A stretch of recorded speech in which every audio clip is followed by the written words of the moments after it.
Hello friends, welcome to study Tak. Friends, आज के इस क्लास में हम लोग रेलवे एएलपी टेक्नीशियन के लिए साइंस को कवर करेंगे। जो हम लोग साइंस के नोट्स को कवर कर रहे हैं, जो अभी आपका लेटेस्ट अपडेटेड आपका नोट्स है, जो कि आपके 2022 में पूछा हुआ क्वेश्चन भी इसमें आपका डाला गया है। जितने भी आपका ग्रुप डी के अंतर्गत क्वेश्चन आपके हाईलाइटेड था, जो बार बार आपका रिपीट किया गया था, और जितने भी क्वेश्चन आपके ग्रुप डी में पूछा गया था, इसको भी सेशन वाइज यानी कि आपके जो है ये आपका शिफ्ट बाय शिफ्ट आपको कवर कराए जा रहे हैं। तो जो नए छात्र हैं, वीडियो का डिस्क्रिप्शन बॉक्स में प्लेलिस्ट का लिंक डाला गया है, तो प्लेलिस्ट आपको लगातार विजिट करना है। सारा क्लास वहाँ पर आपका ऐड होते जाता है। बाकी चैनल को सब्सक्राइब करके बेल आइकन को प्रेस कर लेंगे, क्योंकि जब भी क्लास अपलोड हो तो नोटिफिकेशन आपको टाइम टू टाइम मिले और आप सभी क्लास को सिस्टमेटिक तरीका से अरेंज जितने भी किया गया है क्लास आपका, इसको आप बारी बारी से सभी क्लास को लगाएंगे। निश्चित रूप से आपका कॉन्फिडेंस आपके आ जाएंगे और साइंस लगभग आपका पूरी तरीका से आपका एंड हो जाएगा। देखिए फ्रेंड्स, जो हम लोग नोट्स को कवर कर रहे हैं, इसका आज के इस क्लास में हम लोग क्लास नंबर 9 को कवर करेंगे। इसके पहले ऑलरेडी आपके 8 तक कवर कराए गए हैं। प्लेलिस्ट में आपके सारे क्लास डाल दिए गए। तो आइए दोस्तों, क्लास को हम लोग कंटिन्यू करते हैं और चीज़ों को समझते हैं। जो लोग टेलीग्राम चैनल के साथ ऐड नहीं है, वीडियो के डिस्क्रिप्शन बॉक्स में लिंक डाला गया है, तो टेलीग्राम को ज्वाइन करें। वहाँ पर इवनिंग में आपको डेली बुक प्रोवाइड किया जाता है। जो भी आपके अपडेटेड आपके बुक डेली आपका लॉन्च होता है, वो सारा कुछ आपका टेलीग्राम पर आपको प्रोवाइड किया जाता है। तो वहाँ से भी आप बेहतर परफॉर्मेंस कर सकते हैं। तो आइए क्लास को कंटिन्यू करते हैं। तो फ्रेंड्स, आज का पहला क्वेश्चन आपके सामने आ चुका है। देखिए, इसके पहले जो है जस्ट आपका थ्योरी आपका दिया गया है, जो वन लाइनर फॉर्म में दिया गया है, जिसको कंप्लीटली आप सभी लोग रिवीजन करेंगे। ठीक है, इसका कंप्लीटली आपका मटेरियल्स आपका डाल दिया गया है, तो आप सभी लोग इसको कंप्लीटली रिवीजन करेंगे, आंसर आपको हाईलाइट करके। ठीक है, तो आइए आज के इस क्लास को हम लोग कंटिन्यू करते हैं। टेस्ट को लेकर के हम लोग आगे बात करेंगे। तो फ्रेंड्स, आज का पहला क्वेश्चन है और ये कंप्लीटली आपका विविध है। ठीक है, ध्यानपूर्वक आप लगाएंगे, ये कंप्लीटली आपका विविध है। थोड़ा सा शुरू में ही बात कर लेते हैं, क्योंकि काफ़ी सारे कैंडिडेट नए होते हैं, जिसको समझाना काफ़ी ज़्यादा जरूरी है, ताकि वो साइंस को बेहतर कर पाए, क्योंकि साइंस का वेटेज आपका काफ़ी ज़्यादा है। अगला क्वेश्चन है कि निम्नलिखित तकनीक आविष्कारकों में से कौन सबसे पहले हुआ था, ये आपको पर बताना है। तो फ्रेंड्स, आपका राइट आंसर हो जाएगा दूरबीन का। दूरबीन का आविष्कार गैलीलियो के द्वारा किया गया था, तो बी हमारा यहाँ पर राइट हो जाएगा। अगला है कि निम्नलिखित वाक्य को सबसे अधिक उपयुक्त विकल्प से पूरा करें। तो कहा जा रहा है कि सौर ऊर्जा डैश पवन ऊर्जा की तुलना में अधिक शक्ति उत्पन्न करती है। आइए दोस्तों, ऑप्शन देखते हैं। ऑप्शन आपका क्या दिया गया है। तो सबसे पहले आप क्वेश्चन को समझ चुके हैं कि जो हमारा क्वेश्चन कहा गया है, ये कहा गया है यहाँ पर आपका क्वेश्चन में कि जो है आपका पवन ऊर्जा, जो आपके सौर ऊर्जा होते हैं, सौर ऊर्जा डैश पवन ऊर्जा की तुलना में अधिक शक्ति उत्पन्न करता है। तो दोस्तों, आपका करेक्ट आंसर हो जाएगा कभी कभी। ऑप्शन आपका यहाँ पर ए राइट हो जाएगा। अगला क्वेश्चन है, ऑडियोमीटर एक ऐसा उपकरण है जिसका उपयोग गाड़ियों में डैश मापने के लिए किया जाता है।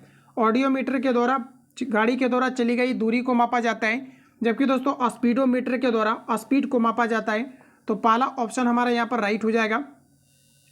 चलिए, अगला क्वेश्चन हमारा नेक्स्ट का जा रहा है, कुछ राशियों के भौतिक गुण को दर्शाने के लिए उसके परिमाण के साथ दिशा भी निर्दिष्ट की जाती है। इस प्रकार की भौतिक राशि को डैश कहा जाता है। तो साथियों, इसे कहा जाता है द्विक सदिश राशि।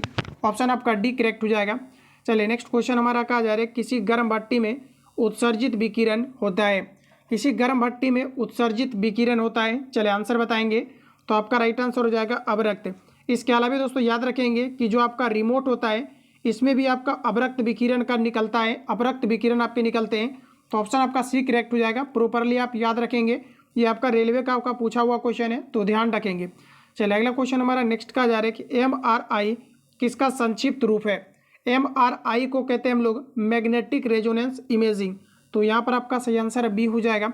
चलिए, अगला क्वेश्चन कहा जा रहा है कि जब तक किसी पिंड पर असंतुलित बल लागू किया जाता है, तब तक इसकी डैश में निरंतर परिवर्तन होता है। तो देखिए, आपका दोस्तों राइट आंसर हो जाएगा चाल में निरंतर परिवर्तन होता है। तो डी आपका यहाँ पर राइट हो जाएगा।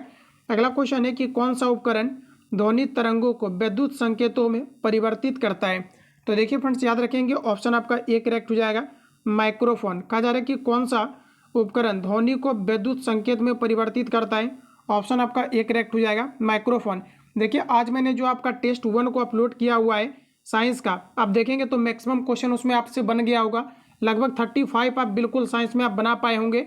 40 का जो मैंने आपको अपलोड किया है वो आपका अपडेटेड अभी आपका बुक लेटेस्ट अभी आपका लॉन्च हुआ है किरण पब्लिकेशन की तरफ से, जिसका कि मैंने साइंस को टेस्ट के रूप में आपको लगवाया हुआ है।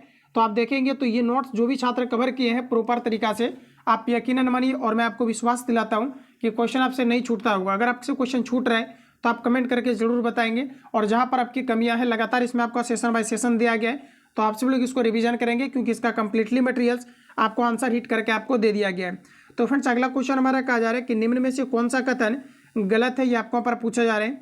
और देखिए फ्रेंड्स, इसके पहले एक छोटा सा आपको इन्फॉर्मेशन में दे देता हूँ कि जैसा कि जो भी छात्र एएलपी टेक्नीशियन के लिए बेहतर करना चाहते हैं, आप सभी लोग यहाँ पर जैसा कि एएलपी टेक्नीशियन के लिए लेटेस्ट भी आपका अपडेटेड आपकी सारी चीज़ें प्रोवाइड किया जा रहा है, जिसमें एएलपी और टेक्नीशियन के लिए अलग अलग, जैसे टेक्नीशियन में ग्रेड 1 और ग्रेड 3 का अलग अलग आपको फुल टेस्ट आपका प्रोवाइड किया जा रहा है। सब्जेक्ट वाइज भी आपको टेस्ट दिया जा रहा है। इसके अलावा दोस्तों यहाँ पर आप देखेंगे एएलपी टेक्नीशियन जो अभी आपका चीज़ें अपडेट किया गया है न्यू सिलेबस के अकॉर्डिंग, ये सारा कुछ अपडेट किया गया है, तो इसके अकॉर्डिंग सारी चीज़ें प्रोवाइड किया जा रहा है। पटना में कार्यरत सभी संस्थान का आपके क्लास नोट सेलेक्टेड क्वेश्चन आपको दिया जा रहा है, प्लस आपका सब्जेक्ट वाइज ऑफलाइन ऑनलाइन का कंप्लीटली आपका टेस्ट आपको प्रोवाइड किया जा रहा है। बुक में अगर देखेंगे तो डेली आपको इवनिंग में आपका बुक प्रोवाइड किया जाता है, जितने भी आपके ओवरऑल रेलवे का आपका बुक है, जिसके लिए वन टाइम आपको 99 आपको पेमेंट करके इसके अंतर्गत आपको ऐड होना है, जिसमें भी आपका देखेंगे तो लेटेस्ट आपका जितना भी बुक है ये सारा कुछ आपका प्रोवाइड किया जा रहा है। इतना ही नहीं बल्कि इससे भी ज़्यादा आपका बुक मिल चुका है, क्योंकि सारा कुछ यहाँ पर लिखना आपका संभव नहीं है। और जितने भी अभी आप अपडेटेड अभी आपका नोट्स आपके चलाए जा रहे हैं अलग अलग संस्थान में, A to Z आपका प्रोवाइड किया जा रहा है। तो जो भी छात्र ऐड होना चाहते हैं आप सभी लोग कॉल या SMS करके इंक्वायरी लेंगे, सारी चीज़ें आपको जो है बता दो। फ्रेंड्स आपको ऐड होने के लिए सिंपली आपको इस नंबर पे कॉल या SMS करके आपको इंक्वायरी लेना है, सारी चीज़ें आपको बता दिया जाएगा। और जो है समय से पहले आपको ज्वाइन करना है ताकि समय रहते हुए आप सारी चीज़ों को क्लियर कर पाए। तो नंबर का स्क्रीनशॉट करना है 7050513705 पर कॉल या SMS करके आप सभी लोग इंक्वायरी लेंगे। आइए फ्रेंड्स अगला क्वेश्चन देखते हैं कि निम्न में से कौन सा कथन गलत है, ये आपको पर पूछा जा रहा है और डेली बेसिस पर आपको टेस्ट दिया जा रहा है। देखेंगे तो आपका निश्चित रूप से आपका इंप्रूवमेंट आपका आएगा, डेली आपको टेस्ट भी लगाना है। तो अगला क्वेश्चन कहा जा रहा है कि निम्न में से कौन सा कथन गलत है, ये आपको पर पूछा जा रहा है। तो देखिए हमारा राइट आंसर हो जाएगा क्रिया और प्रतिक्रिया बल समान पिंड पर लगते हैं, जो आपका गलत है। ये आपके अलग अलग पिंड पर लगते हैं, जैसे प्रत्येक क्रिया के बीच अन्य प्रतिक्रियाएं होती है, जैसे बंदूक द्वारा छोड़ी गई गोली, तो बंदूक में पिस्टल पर अलग धक्का लगता है और गोली पर आपके अलग धक्का लगता है। तो यहाँ पर आपका डी करेक्ट हो जाएगा। चलिए अगला क्वेश्चन हमारा नेक्स्ट का जा रहा है कि ओमिक उपकरणों को वर्तमान वोल्टेज ग्राफ इसके रूप में पूछा जा रहा है कि इसके रूप में है। तो देखिए हमारा करेक्ट आंसर हो जाएगा रैखिक ग्राफ के रूप में, तो डी आपका राइट है। एक कार की गति किस पर निर्भर नहीं करती है, ये आपको पर बताना है। एक कार की गति किस पर निर्भर नहीं करती है, तो आपका राइट आंसर हो जाएगा स्पीडोमीटर पर। तो ये आपका यहाँ पर राइट हो जाएगा क्योंकि स्पीडोमीटर आपके स्पीड को मापता है। चलिए अगला क्वेश्चन है कि बादलों के गर्जन के दौरान किस प्रकार का ऊर्जा रूपांतरण होता है। तो फ्रेंड सिंपल सा क्वेश्चन आपका पूछा गया है, आपका राइट आंसर हो जाएगा गतिज ऊर्जा प्रकाश और ध्वनि ऊर्जा में रूपांतरित होता है। तो ऑप्शन यहाँ पर आपका बी करेक्ट है। चलिए अगला क्वेश्चन नेक्स्ट देखेंगे, कहा जा रहे हैं प्रत्यावर्ती धारा का आविष्कार डैश ने किया था। देखिए टेस्ट में आज आपका ये क्वेश्चन आपका आया हुआ था, प्रत्यावर्ती धारा का आविष्कार किया था निकोला टेस्ला ने। तो पहला ऑप्शन हमारा यहाँ पर राइट हो जाएगा। घरों में जो प्रयोग किया जाता है ये आपका 220 वोल्ट से लेकर के 200 आपका 40 वोल्ट होता है, और घरों में प्रयोग किए जाने वाले धारा का जो फ्रीक्वेंसी होता है ये आपका 50 हर्ट्ज होता है। तो ये सभी पॉइंट आपको यहाँ से याद रखने हैं। अगला क्वेश्चन नेक्स्ट का जा रहा है कि पिस्तौल रिवॉल्वर का आविष्कार किसने किया था। रेलवे जेई का पूछा हुआ क्वेश्चन है। रिवॉल्वर का आविष्कार फ्रेंड्स आपका किया गया था सैमुअल कोल्ट के द्वारा। तो डी आपका यहाँ पर राइट है। अगला क्वेश्चन है कि निम्नलिखित में से अल्ट्रासोनोग्राफी का उपयोग क्या है। अल्ट्रासोनोग्राफी की बात करेंगे तो इसका उपयोग माँ के गर्भ के अंदर भ्रूण के विकास की देखरेख के लिए ये आपके अल्ट्रासोनिक का प्रयोग किया जाता है, सोनोग्राफी का। तो ऑप्शन यहाँ पर आपका डी करेक्ट हो जाएगा। अगला क्वेश्चन नेक्स्ट है सौर ऊर्जा संग्राहकों में डैश में अधिकतम दक्षता प्राप्त होती है। तो देखिए फ्रेंड्स आपका राइट आंसर हो जाएगा ये आपका पैराबोलिक डिस्क कलेक्टर में। तो डी आपका यहाँ पर राइट हो जाएगा। अगला क्वेश्चन नेक्स्ट है कि एक पेड़ की शाखा पर बैठा बंदर अचानक नीचे जमीन पर गिर पड़ता है, यह किस नियम का उदाहरण है, ये आपको पर बताना है। तो आपका करेक्ट आंसर हो जाएगा ऊर्जा संरक्षण का नियम। तो पहला ऑप्शन यहाँ पर आपका राइट है। चलिए नेक्स्ट क्वेश्चन देखेंगे, कहा जा रहा है कि भविष्य में रेडियो, टेलीफोन, टेलीग्राफ और टेलीविजन तक के विकास की नींव किसने रखी थी। तो देखिए हमारा करेक्ट आंसर हो जाएगा ये आपका सही आंसर हो जाएगा हाइन रिक रूजवेल्ट हार्ज ने। तो बी आपका पर राइट हो जाएगा। चलिए अगला क्वेश्चन नेक्स्ट का जा रहा है कि आधुनिक पेंसिल का आविष्कार सबसे पहले कहाँ हुआ था। तो देखिए साथियों याद रखना है आधुनिक पेंसिल का आविष्कार सबसे पहले यूरोप में हुआ था। तो बी आपका यहाँ पर राइट हो जाएगा। अगला क्वेश्चन नेक्स्ट का जा रहा है कि पृथ्वी की सतह के नीचे फंसी गर्मी को डैश कहते हैं। देखिए इंपॉर्टेंट क्वेश्चन है, ऑप्शन आपका डी करेक्ट हो जाएगा, इसे भूतापीय ऊर्जा कहते हैं। क्लियर है। चलिए अगला क्वेश्चन हमारा नेक्स्ट दिया गया है। देखिए साथियों मैं आपसे सजेस्ट कर रहा हूँ आप सभी क्वेश्चन को प्रिपेयर रखिए। जितने भी क्वेश्चन आपका इसमें दिया गया है इन सभी क्वेश्चन को आप प्रिपेयर करेंगे और सभी क्वेश्चन को लगातार आप सभी लोग रिवीजन करेंगे। नंबर मैंने नोट डाउन करा दिया है, फटाफट आप सभी लोगों को ज्वाइन करना है क्योंकि आपको इतने में ही आपको सारी चीज़ें आपका प्रोवाइड किया जा रहे हैं। तो नंबर को स्क्रीनशॉट करेंगे 7050513705। क्लियर है। चलिए अगला क्वेश्चन हमारा नेक्स्ट का जा रहा है कि भौतिक अनुसंधान प्रयोगशाला इसके द्वारा स्थापित की गई है। तो देखिए फ्रेंड्स, भौतिक अनुसंधान प्रयोगशाला की बात करेंगे तो ये आपका विक्रम साराभाई के द्वारा, तो डी आपका राइट है। निम्नलिखित में से कौन सा ऊर्जा कन्वर्टर नहीं है? तो आपका राइट आंसर हो जाएगा ये आपका बिजली ऊर्जा कन्वर्टर नहीं है, तो यहाँ पर आपका करेक्ट आंसर है। देखिए प्रश्न हमारा क्या पूछा है, कहा जा रहा है कि निम्नलिखित में से कौन सा ऊर्जा कन्वर्टर नहीं है? तो आपका राइट आंसर यहाँ पर आपका सी होगा, सादा ग्लास। ठीक है, यहाँ पर ये नहीं होगा, ऑप्शन आपका यहाँ पर सी करेक्ट है। चलिए अगला क्वेश्चन साथियों नेक्स्ट का जा रहा है कि अल्बर्ट आइंस्टीन और दिया गया है कि सिगमंड फ्रायड ने एक पुस्तक लिखी जिसे शीर्षांकित किया गया है। तो ये आपका शीर्षांकित किया गया है युद्ध क्यों? तो डी आपका यहाँ पर राइट है। अगला क्वेश्चन है कि डैश में लेजर तकनीक का प्रयोग नहीं किया जाता है। लेजर तकनीक का प्रयोग नहीं किया जाता है, तो आपका राइट आंसर हो जाएगा माइक्रोवेव में नहीं किया जाता है। लेजर के प्रयोग से की जाने वाली 3D इमेजिंग प्रक्रिया डैश कहलाती है। तो साथियों इसे कहते हैं होलोग्राफी। तो पहला ऑप्शन हमारा यहाँ पर राइट हो जाएगा। अगला क्वेश्चन है कि दूध के समान रूप से वितरित रहने के लिए दूध में बसी वसा गोलिकाओं के आकार को कम करने की प्रक्रिया को डैश कहा जाता है। तो देखिए दोस्तों हमारा राइट आंसर हो जाएगा, इसे आपका कहा जाता है होमोनेजाइजेशन। तो ऑप्शन अगर आपने यहाँ पर सी दिया है तो बिल्कुल आपका करेक्ट हो जाएगा, ध्यान रखेंगे। चलिए अगला क्वेश्चन की ओर हम लोग चलते हैं। नेक्स्ट क्वेश्चन हमारा कुछ इस प्रकार है कि निम्नलिखित में से कौन से विकल्प में फाइबर ऑप्टिक का प्रयोग नहीं किया जाता है? तो देखिए दोस्तों याद रखेंगे ये आपका करेक्ट आंसर हो जाएगा विद्युत उत्पादन। निम्नलिखित में से कौन से विकल्प में फाइबर ऑप्टिक्स का प्रयोग नहीं किया जाता है? तो विद्युत उत्पादन में। तो पहला ऑप्शन आपका यहाँ पर राइट हो जाएगा। अगला क्वेश्चन है कि डैश हवा में नमी के अवशोषण की प्रक्रिया है। नमी के अवशोषण की प्रक्रिया है, तो आपका करेक्ट आंसर हो जाएगा इसे हम लोग कहते हैं डेल्क वेक्शन। ध्यान रखेंगे डेल्क वेंशन कहलाता है। तो पहला ऑप्शन आपका यहाँ पर राइट हो जाएगा। चलिए नेक्स्ट क्वेश्चन हमारा दिया गया है कि जीपीएस का पूरा नाम क्या है? जीपीएस की अगर दोस्तों बात करेंगे तो आपका राइट आंसर हो जाएगा ग्लोबल पोजिशनिंग सिस्टम, जिसे हम लोग जीपीएस कहते हैं। तो डी आपका यहाँ पर राइट हो जाएगा। चलिए अगला क्वेश्चन कहा जा रहा है कि चंद्रशेखर सीमा किस पर लागू होती है? चंद्रशेखर सीमा किस पर लागू होता है? तो आपका करेक्ट आंसर हो जाएगा सितारों पर। ध्यान रखेंगे, 2-3 बार रिपीट करेंगे आप सभी लोग। चलिए अगला क्वेश्चन फ्रेंड्स कहा जा रहा है कि लेजर दिया गया है कि इंटरफेरोमीटर ऑब्जेक्ट्री हाल ही में खबरों में क्यों थी? तो देखिए आपका सिंपल सा राइट आंसर हो जाएगा गुरुत्वाकर्षण लहरों की खोज के कारण से। तो ऑप्शन यहाँ पर आपका डी करेक्ट हो जाएगा। यहाँ से देखिए एक बराबर क्वेश्चन आपका पूछा जाता है जी के वैल्यू के बारे में। तो 6.67 इंटू 10⁻⁻11 न्यूटन मीटर स्क्वायर पर आपका केजी स्क्वायर होता है। तो इसको तुरंत आप सभी लोग नोट डाउन करेंगे, ऑप्शन आपका यहाँ पर सी राइट है। चलिए अगला क्वेश्चन फ्रेंड्स कुछ इस प्रकार से हमारा दिया गया है।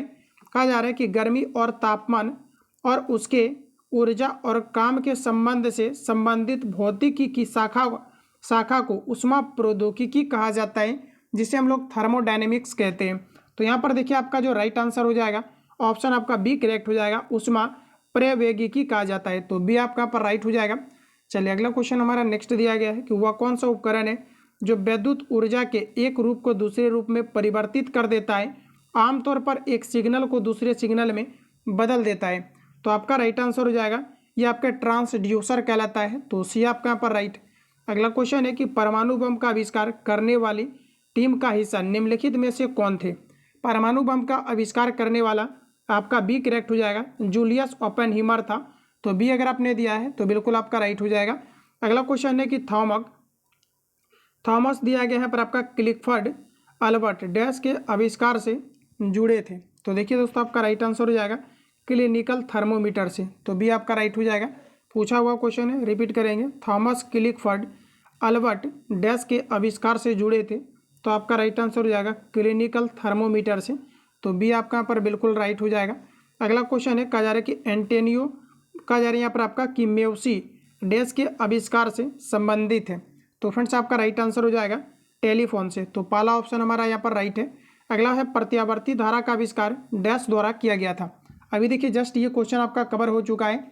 ये आपका दोस्तों निकोला टेस्ला ने किया है। तो आपका यहाँ पर 80 राइट होगा। चलिए अगला क्वेश्चन हमारा नेक्स्ट का जा रहा है कि पहले पेट्रोल से चलने वाली कार इंजन का डैश द्वारा बनाया गया था। पेट्रोल से चलने वाली कार इंजन को बनाने वाले थे कार्ल बेंज, तो बी आपका यहाँ पर राइट हो जाएगा। चलिए फटाफट आगे बढ़ेंगे। अगला क्वेश्चन हमारा नेक्स्ट का जा रहा है कि बेंड एंड का आविष्कार किसने किया था।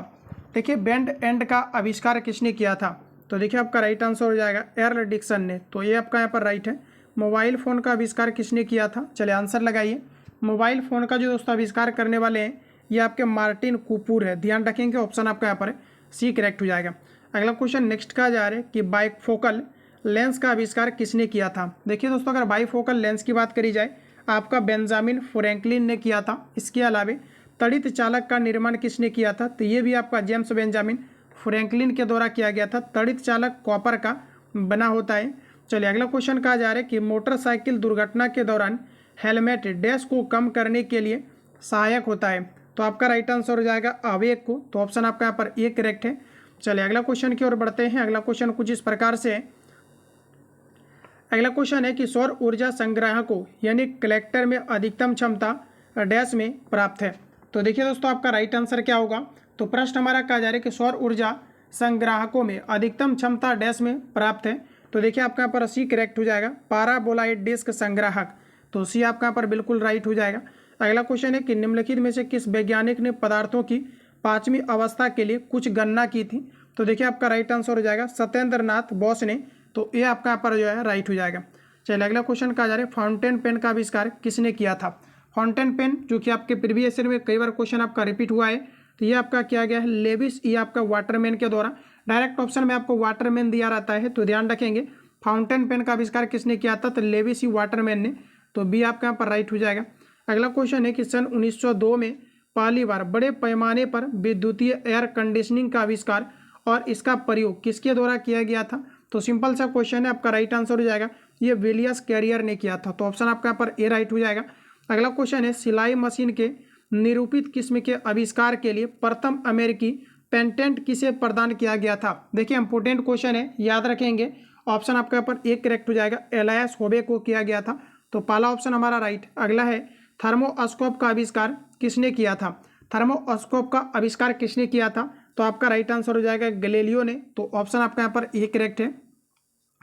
अगला क्वेश्चन है वायुमंडल में ओजोन को मापने के लिए अल्ट्रा वायलेट रे यानी जो है स्पेक्ट्रोमीटर किसने विकसित किया था। देखिए फ्रेंड्स याद रखना है कि जो ओजोन परत की जो मोटाई मापा जाता है इसे डॉप्सन में मापी जाती है, और इनके जो खोजकर्ता हैं ये प्रोफेसर GMB डॉप्सन है, तो पहला ऑप्शन आपका यहाँ पर राइट हो जाएगा।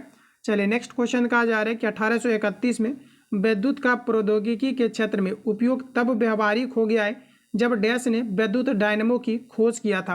विद्युत डायनेमो का सिंपल सा जो खोज किया गया था ये आपका किया गया था माइकल फेराडे के द्वारा, तो सी आपका यहाँ पर राइट है।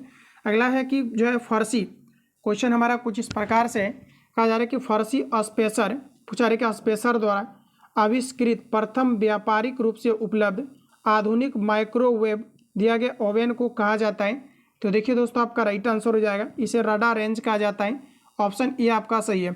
अगला क्वेश्चन है कि निम्नलिखित में से अलेक्जेंडर ग्राहम बेल जो है द्वारा किसका आविष्कार किया गया था। अलेक्जेंडर ग्राहम बेल ये आविष्कार किए थे टेलीफोन का, तो ऑप्शन आपका यहाँ पर ए करेक्ट हो जाएगा।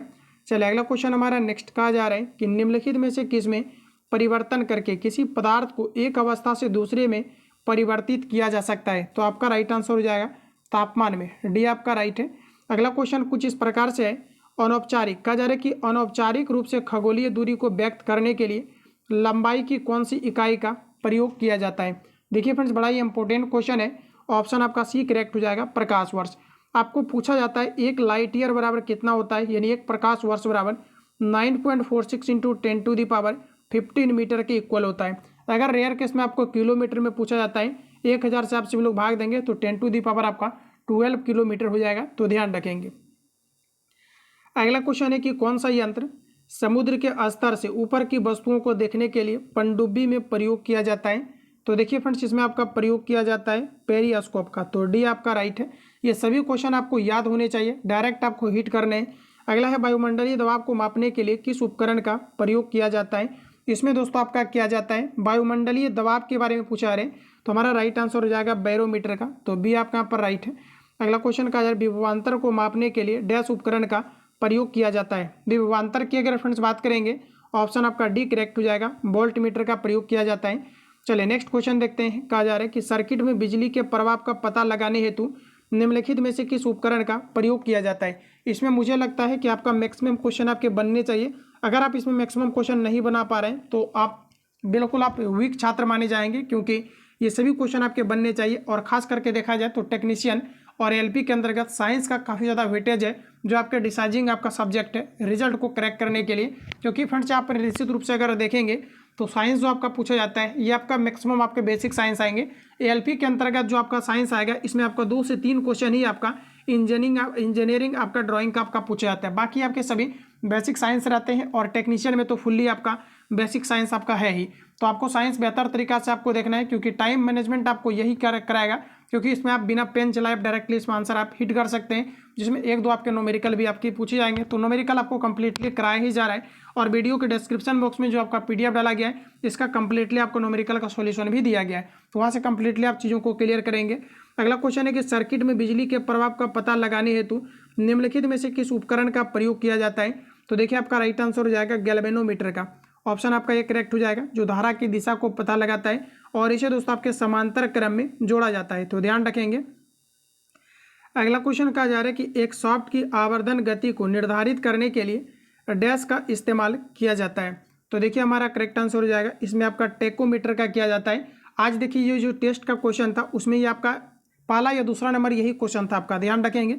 ऑप्शन आपका यहाँ पर बी करेक्ट है। अगला क्वेश्चन है वह कण जो किसी वृत्त की त्रिज्या के बराबर लंबाई के चाप द्वारा उसके केंद्र पर बनाया गया हो, ये कहलाता है। तो ये दोस्तों आपके कहलाता है रेडियन। ये आपका एएलपी टेक्नीशियन का पूछा हुआ क्वेश्चन है, बी आपका राइट है। अगला क्वेश्चन कहा जा रहा है कि 9 ओम के प्रत्येक 3 प्रतिरोध समांतर क्रम में जुड़े हैं तो उसका समतुल्य प्रतिरोध क्या होगा। समांतर क्रम में जुड़ा है, 3 प्रतिरोध है, 1/9 + 1/9 + 1/9 होगा, 1 आपका R = निकालना है। एलसीएम 9 होगा, ऊपर आपका 9 हो जाएगा, काटिएगा तो 1 आपका 3 हो जाएगा, 3 आपका ऊपर चला जाएगा। तो इसका सही आंसर आपका यहाँ पर बी हो जाएगा। चलिए क्लियर हो गया। अगला क्वेश्चन पर चलेंगे। अगला क्वेश्चन देखिए फ्रेंड्स हमारा नेक्स्ट आ चुका है। कहा जा रहा है ऑटोमोबाइल में यात्रा की दूरी को मापने के लिए निम्न में से किस उपकरण का प्रयोग किया जाता है। तो ऑटोमोबाइल में यात्रा की दूरी को मापने के लिए ऑडियोमीटर का प्रयोग किया जाता है। तो बी आपका यहाँ पर राइट हो जाएगा। चलिए अगला क्वेश्चन है कि किसी वोल्ट मीटर का उपयोग डैश मापने के लिए किया जाता है। वोल्ट मीटर का प्रयोग किया जाता है विभवांतर को मापने के लिए। तो बी आपका राइट है। गैल्वेनोमीटर का उपयोग किया जाता है, तो सिंपल सा याद रखना है, धारा की दिशा को मापने के लिए। तो डी आपका राइट है। अगला क्वेश्चन हमारा कुछ इस प्रकार से है, टेकोमीटर का प्रयोग क्या मापता है। टेकोमीटर क्या मापता है, तो आपका राइट आंसर हो जाएगा ये चक्कर प्रति मिनट को मापता है। तो बी आपका यहाँ पर राइट है। अगला क्वेश्चन है रिक्टर पैमाने के बारे में निम्नलिखित में से क्या गलत है। पहला दोस्तों है कि इसे 1935 में चार्ल्स रिक्टर और गुटेनबर्ग द्वारा डेवलप किया गया था, बिल्कुल करेक्ट है। अगला है कि रिक्टर पैमाने पर 8 से 9 की तीव्रता का अर्थ है हल्का भूकंप, जो गलत है। इसमें आपका 3 से 4 ही बता देता हल्का भूकंप। तो ऑप्शन आपका बी करेक्ट होगा, क्योंकि आपके यहाँ पर गलत दिया गया। अगला फ्रेंड्स कहा जा रहा है कि इसे भूकंप मापी के उपयोग द्वारा नापा जाता है, सही दिया गया है। यह एक लघुगणकीय पैमाना है, सही है। अब देखिए दोस्तों याद रखना है कि भूकंप की तीव्रता को रिक्टर स्केल पे मापा जाता है, जबकि इस तीव्रता को जो दर्शाया जाता है सिस्मोग्राफ पर। भूकंप को टोटल 4 जोन में बांटा गया है, PSLV में बांटा गया है। यहाँ से आपके कॉन्सेप्ट बनते हैं, ध्यान रखेंगे। PS और आपका L और आपका V बनता है। P का जो फ्रेंड्स आपका वेलोसिटी है ये आपका 8 किलोमीटर आपका पर सेकेंड है। S का आपका 4 किलोमीटर आपका पर सेकेंड है। S और आपका V, L और V का आपका फिक्स नहीं है। तो इतनी पॉइंट यहाँ से आपको याद होने चाहिए। अगला क्वेश्चन कहा जा रहा है कि तरल पदार्थ के घनत्व को मापने के लिए किसका प्रयोग किया जाता है। तरल पदार्थ के घनत्व को मापने के लिए प्रयोग में लाई जाने वाली है आपका हाइड्रोमीटर। तो बी आपका यहाँ पर राइट है। अगला क्वेश्चन है कि पानी के अंदर की वस्तुओं का पता लगाने के लिए किस यंत्र का उपयोग किया जाता है। तो आपका राइट आंसर हो जाएगा सोनार का। सोनार SONAR होता है, जिसका फुल फॉर्म आपका दोस्तों होता है south navigation and ranging. Option आपका सी करेक्ट हो जाएगा। सोनार के द्वारा अल्ट्रासोनिक वेव को प्रोड्यूस किया जाता है, जो आपका 20,000 हर्ज से अधिक की ध्वनि को उत्पन्न करता है। तो ये सभी पॉइंट आपको याद रखने हैं। जहाज़ों में क्या मापने के लिए इको लोकेशन का प्रयोग किया जाता है। इको लोकेशन की अगर फ्रेंड्स बात करी जाए तो आपका राइट आंसर हो जाएगा पानी की गहराई को। तो सी आपका राइट है। अगला क्वेश्चन है कि दूध के घनत्व को निर्धारित करने के लिए कौन सा उपकरण का प्रयोग किया जाता है? चलिए आंसर बताइए आप लोग, राइट आंसर क्या है? दूध के घनत्व को मापने के लिए लैक्टोमीटर का प्रयोग किया जाता है, तो बी आपका यहाँ पर राइट हो जाएगा। हाइग्रोमीटर किसी भी तरल पदार्थ की घनत्व को मापता है। बैरोमीटर वायुमंडलीय दबाव को मापता है। थर्मोमीटर बॉडी टेम्परेचर को मापता है। तो ये सभी पॉइंट आपको यहाँ से याद रखने हैं। चलिए अगला क्वेश्चन हमारा नेक्स्ट का जा रहा है कि डैश वाहन की गति जानने में मदद करता है। वाहन की गति को स्पीडोमीटर के द्वारा मापा जाता है, जबकि चली गई दूरी को ऑडियोमीटर में मापा जाता है। तो ये आपका यहाँ पर राइट हो जाएगा। चलिए अगला क्वेश्चन हमारा नेक्स्ट का जा रहा है कि औसतन कितनी बार बिजली धरती पर गिरती है? देखिए प्रति सेकंड 100 बार गिरती है। डायरेक्ट याद रखिए, प्रति बार कितने बार? तो 100 बार गिरता है। तो पहला ऑप्शन हमारा यहाँ पर राइट है। अगला क्वेश्चन कहा जा रहा है फ्रेंड्स, हाइग्रोमीटर से क्या मापा जाता है? तो हाइग्रोमीटर के द्वारा वायुमंडल में उपस्थित आर्द्रता को मापा जाता है। तो बी करेक्ट है। किसी परिपथ में विद्युत धारा के प्रभाव की दिशा दर्शाने के लिए किस उपकरण का प्रयोग किया जाता है? तो गैल्वेनोमीटर का प्रयोग किया जाता है। आइए ऑप्शन को देखते हैं। तो चलिए यहाँ पर आपको दिया गया है गैल्वेनोमीटर, तो पहला ऑप्शन हमारा यहाँ पर राइट होगा। चलिए अगला क्वेश्चन हमारा नेक्स्ट कहा जा रहा है, हवा की गति को मापने के लिए निम्नलिखित में से किस उपकरण का प्रयोग किया जाता है? तो देखिए हवा की गति को मापने के लिए एनीमोमीटर का प्रयोग किया जाता है। तो डी अगर आपने दिया है तो बिल्कुल आपका करेक्ट है। चलिए आगे बढ़ते हैं दोस्तों। अगला क्वेश्चन हमारा नेक्स्ट कुछ इस प्रकार से दिया गया है, निम्नलिखित में से कौन सी झूठ का पता लगाने वाली मशीन है? देखिए झूठ का पता लगाने वाली मशीन की अगर बात करेंगे तो ये आपका राइट आंसर हो जाएगा पॉलीग्राफ। ठीक है। चलिए अगला क्वेश्चन देखिए नेक्स्ट हमारा कहा जा रहा है कि भट्टियों जैसे अपेक्षाकृत उच्च तापमान मापने के लिए निम्नलिखित में से किस यंत्र का उपयोग किया जाता है? तो देखिए दोस्तों आपका राइट आंसर हो जाएगा, इसमें आपका पायरोमीटर का किया जाता है। तो बी आपका यहाँ पर दोस्तों आपका राइट है। तो फ्रेंड्स आज की इस क्लास को हम लोग यहीं पर एंड करेंगे, क्योंकि विविध आपका आज आपका पूरी तरीका से आपका एंड हो चुका है, क्योंकि इसके पहले भी एक क्लास ऑलरेडी आपका प्रोवाइड किया गया था। तो उम्मीद करते हैं कि क्लास आपको पसंद आया होगा। अगर पसंद आया है तो चैनल को सब्सक्राइब करके बेल आइकन को प्रेस कर लेंगे, क्योंकि जब भी क्लास अपलोड हो नोटिफिकेशन आपको टाइम टू टाइम मिले, और अपने अपने ग्रुप में शेयर कर देंगे। जो लोग हमारे पेड ग्रुप के अंतर्गत आना चाहते हैं एएलपी को बेहतर तरीका से क्रैक करने के लिए इस नंबर पर कॉल या SMS करके इंक्वायरी लेंगे। बाकी जो लोग टेलीग्राम के साथ ऐड नहीं है, वीडियो का डिस्क्रिप्शन बॉक्स में टेलीग्राम का लिंक डाला गया है, तो वहाँ से ज्वाइन करके भी आप बेहतर परफॉर्मेंस कर सकते हैं। बाकी जितनी भी आपका टारगेट और आपका जो है चीज़ें आपका सिलेक्टिव है, ये सारा कुछ आपका पेड ग्रुप में जाएगा। तो इस नंबर पे कॉल या SMS करके इंक्वायरी लेंगे, सारी चीज़ें आपको बता दी जाएगी। मिलते हैं हम लोग नेक्स्ट क्लास में, तब तक के लिए जय हिंद, बेस्ट ऑफ लक।